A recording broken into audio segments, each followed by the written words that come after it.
Warning, warning, no way in any shape or form am I classified as a pro slingshot shooter. I am just your average Joe in a backyard that shoots slingshots religiously. So these tips and tricks, take at your own risk, especially when shooting a slingshot. This can be inadvertently dangerous. You have a projectile moving at around 300 feet per second downrange to a target that's passing through your fingertips. These are just my tips and tricks, my advanced tips and tricks to help you get on target more accurately. Everybody shoots differently, so take everything I say with a grain of salt. Now that that's out of the way, let's get to the video.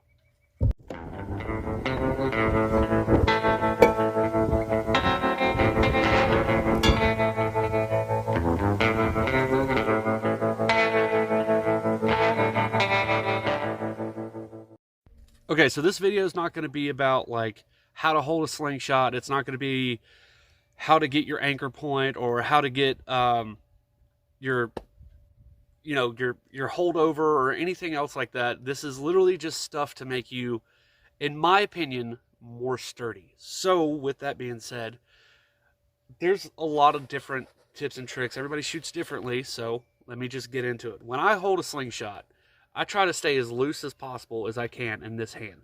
Kind of like shooting a bow. If you hold really, really tight, you have a tendency to shake really, really bad. I kind of stay loose on this finger because, as you just saw, my finger kind of locks up if I squeeze. So I typically do that anyway. I kind of stay loose and everything just kind of like falls into place. Like I'm not really holding or gripping the crap out of my slingshot. I just kind of hold. I am a brace grip guy. Just kind of hold it there and I can move it, and that allows me to stay more sturdy in my right hand because everything is relaxed. So when I stay relaxed like this, you can see my hands far more sturdy than when like I flex and everything just tends to shake. So that's tip number one. Okay, so tip number two has to do with your release hand. I'm sorry if this looks weird. I am right hand hold, but this will come across just fine. So I am right hand hold, and I kind of tend to pinch in a different way than most people, but when it comes right down to it, I'll see if I can get this in frame for you. When it comes right down to it, I am more so pinching to this effect. I'm not in front of the ball. I'm not behind the ball. This is all like the basics of that, but the more relaxed I can stay in this hand, just like with this hand, the more relaxed I can stay with this hand, the more sturdy I could be downrange to actually hit the target. I was a little bit low on that one, but you get the point. I was still, left and right was good. My up and down needed to be adjusted. Shooting cold, haven't really warmed up today, but staying loose in your right and your left hand, just relaxed. Now, when I say loose, I'm not talking about like, oh, grab the ball like this and don't grab the... I'm not saying don't grab the ball. I'm saying grab the ball in a way that's comfortable so that you can hit that target. But at the same time, you don't want to be like gripping and then pulling back and then putting all this strain in here. When it comes to target shooting, it's not so much, from my experience, it's not so much like how fast everything is and all that stuff. You want predictability. So we'll get into that into step number three. Step number three has to do a lot with band taper. So for the longest time, I was shooting 22 to 14 on .45s with 3/8 inch steel. People shoot different stuff. People have different tapers. Everybody has like their preferred.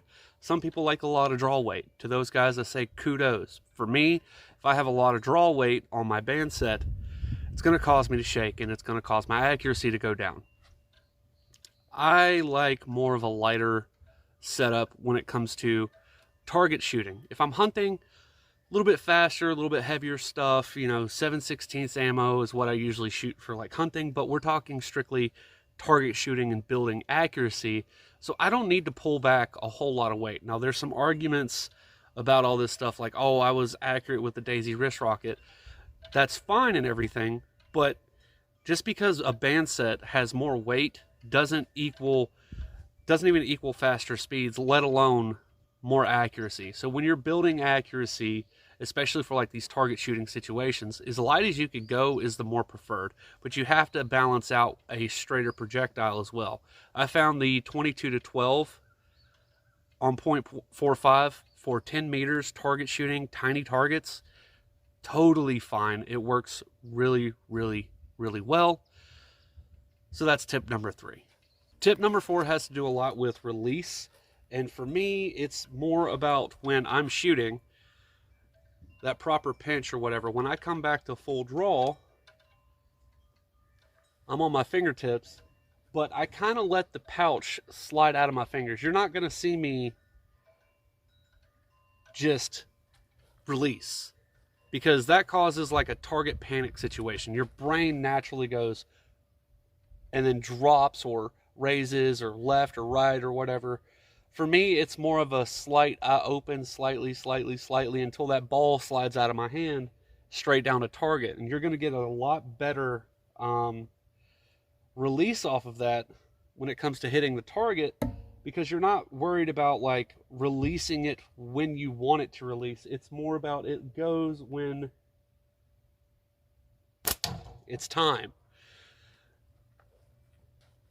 That will cause more accuracy. Now, granted, I don't want it to come through and surprise me. I know when it's going to release when my fingers hit a certain separation, but at the same time, you want to separate slowly to get that ball to release properly.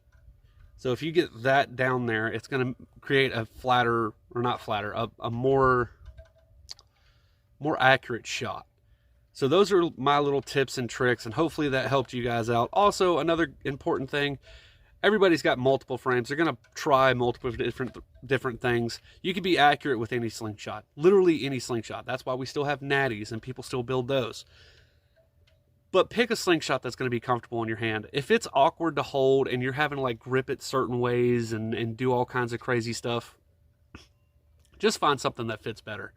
If you find something that fits better and works for you, go with that. For me, I like this Aries. I just got this in the mail not too long ago, and I can grab this thing and not have to focus on where everything is at, because it's naturally how I hold anyway. And I think it's like one of the top favorite slingshots for a lot of people who do the type of target shooting that I'm talking about.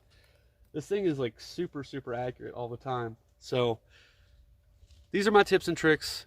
Like I said before, take everything with a grain of salt. I am not the most accurate slingshot shooter in the world, but I do classify myself as pretty freaking decent. 8 out of 10 shots on a 40 I classify as pretty good, and then I can smack that 25 5 out of 10 times. So, you know, take that for what you will. I think I'm fairly good. I don't think I'm like anywhere near the best, but again, hopefully my tips and tricks will help you guys out. So if you guys don't mind, hit that like, subscribe button, leave a comment down below, share it with your friends. Hopefully this helped you guys. Just go out and give it a try. And obviously, you know, with slingshots, accuracy comes with practice more than anything else. So guys, have fun, shoot your slingshots, stay on target. Have a good day.